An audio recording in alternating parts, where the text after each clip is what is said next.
A lot of people around here know me from barbering or being the owner of the barbershop. But today I'm going to sit down with you guys and tell you guys a story on how I got here. So for one of my first sit down videos, I thought I'd go back to the beginning and tell you guys about my story, how I got here, where it's at today, what I got planned in the future, etc. I wanted to tell my story because I'm trying to establish myself on social media, really get a name out there for the barbershop. And I thought there's no better way than starting here, explaining who I am, what I do, why I do it, and everything about me. To know my full story, I need to start in high school. So, in high school, in 2020, COVID came around. I was a sophomore in high school. So, we didn't really get a sophomore year. It was all virtual, all online. Um, you know, COVID was boring. So, we had a lot of free time on our hands. So, I ended up watching uh, YouTube videos of barbering, specifically 360 Jeezy. And it was cool to me, it was like, dang, this is pretty dope. It was foreign to me at first. So I just really became obsessed with learning, like seeing all these transformations, the fades, tapers, scissor work, whatever. So I was like, man, this is super dope. Um, so from there, I went out and bought my first set of clippers. I'm very impulsive, so I went out and bought my first clippers. Um, Then me and my cousin, I spent a lot of time with my cousins, and I said, "Let me cut your hair." I was like, "We don't got nothing to do. We're chilling." He said, "All right, let's let me, go ahead." He didn't trust me at first, of course, that's understandable. But I said, "All right, I'll figure it out. Don't worry. I've been watching so much YouTube videos." Um, then here's a picture of the first haircut. I thought it was super good. Looking back at it now, it wasn't very good, but what it did was it built my confidence for me. Cut his hair a few times, started cutting a couple more of my cousins, family, and then some friends, and then some people I just knew, and it started to really go up from there. And my confidence just kept on rising and rising and rising. And I finally set up a little haircutting spot in my mom's basement. And from there, I started getting real clientele. More people started trusting me and all that. So I was loving it. I realized people started trusting me with their hair. I graduated. I moved in with my girlfriend. I got a normal 8 to 4:30 type of job. I loved it. It was super cool. I was going to college all this time because when I got out of high school, I didn't think barbering was a career, or a job. It was just something I did on the side.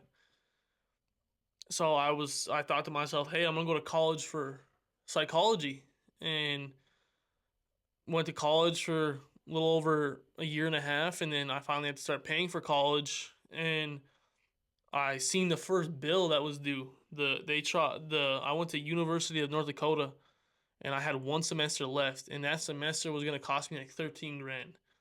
So I said, no, I'm done. So I said I'm done with school. So I I technically dropped out of college, and I was still working this normal 8 to 4:30 job because barbering just wasn't paying the bills yet. I wouldn't even call it barbering. I was just cutting hair. I had work, school, clients, but then I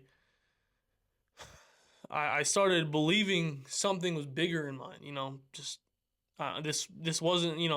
I was meant to do something bigger, whatever it may be. So at this job, I ended up cutting my boss, and he was a director of a program, and he said, hey, there's a spot open down at our local mall. I said, no, I can't do that. I'm not licensed or anything.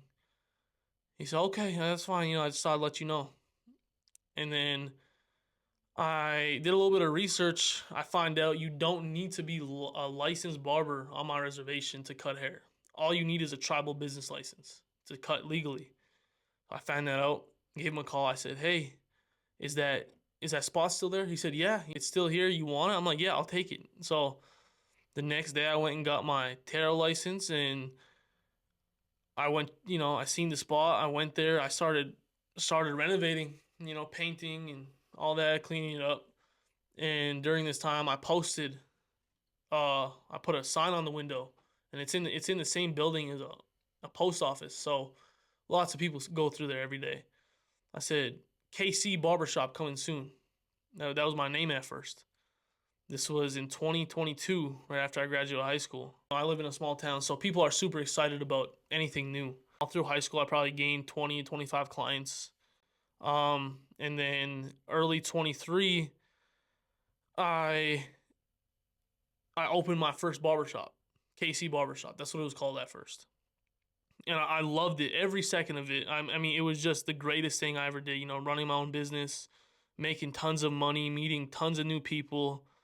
Then I really started to build the confidence. That's where I finally felt like, hey, maybe this can be a career for me. But then a couple months went by. I said, you know what? I think I can go barbering full time, which was a really scary thought.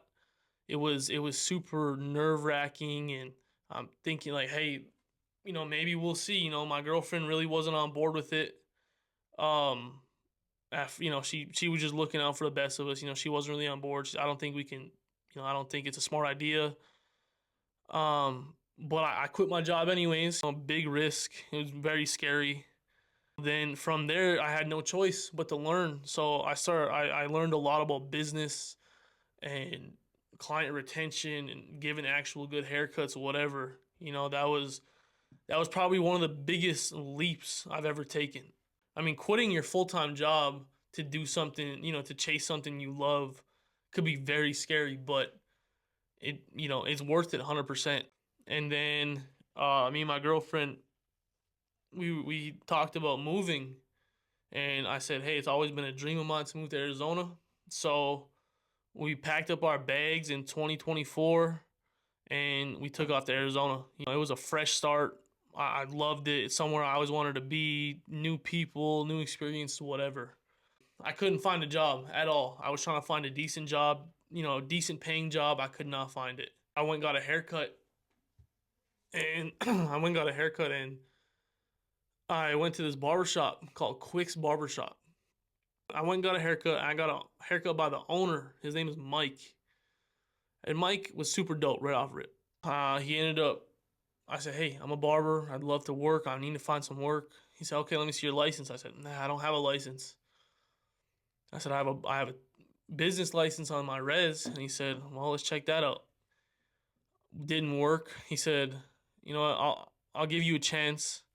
Under one condition, you got to get licensed as soon as you could. I said, okay, I got it. Don't worry.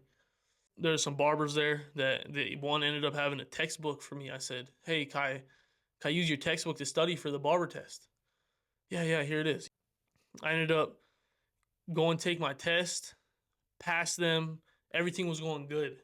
And just about as I was to figure out to get my license, we went broke. I mean, we were dead broke. We couldn't afford much. I told Mike, I said, Mike, I gotta go back home. I can't afford to live here no more. So I said, here's my 2 weeks. And he said, all right, take your time, man. Take 2 weeks. He was devastated. I was definitely devastated. I wanted to stay there so bad. It was everything I wanted. So during those 2 weeks, I had to figure out what I was gonna do when I went back. It was tough. I was like, man, do I go back to barbering? What do I do? I met tons of cool people down there that inspired me. I was like, man, I want to open up a barbershop. So I thought of Project 701. But instead of KC Barbershop, I was going to rebrand it. I wanted something bigger. I just didn't want another shop. I wanted a real brand, real professionalism. Wanted a community, everything. Fast forward about a year, clients kept on coming in. I was growing substantially. So I outgrew the studio. I said, hey, I have too much people. I need to hire another barber. So I hired another barber. We relocated into a bigger studio or a bigger barber shop. We now have 3 chairs. We're fixing to get 2 more chairs. So it's going to be a 5-chair barber shop. I started building a real business now. So we moved back. I was started in the same studio. Everything was good. I had a new vision. It was way more intentional this time around. Uh, I just loved everything about it. I do community events, giving back. I do free haircut events. Sometimes I forget. I get so focused on what's next, I forget where it all started. When I started cutting hair in my mom's basement, during COVID, I never would have imagined I'd be sitting here today, doing what I'm doing, running Project 701, creating an online barbering program, launching products, and sharing my story. I'd like to thank everyone that stopped in, and helped me throughout the journey.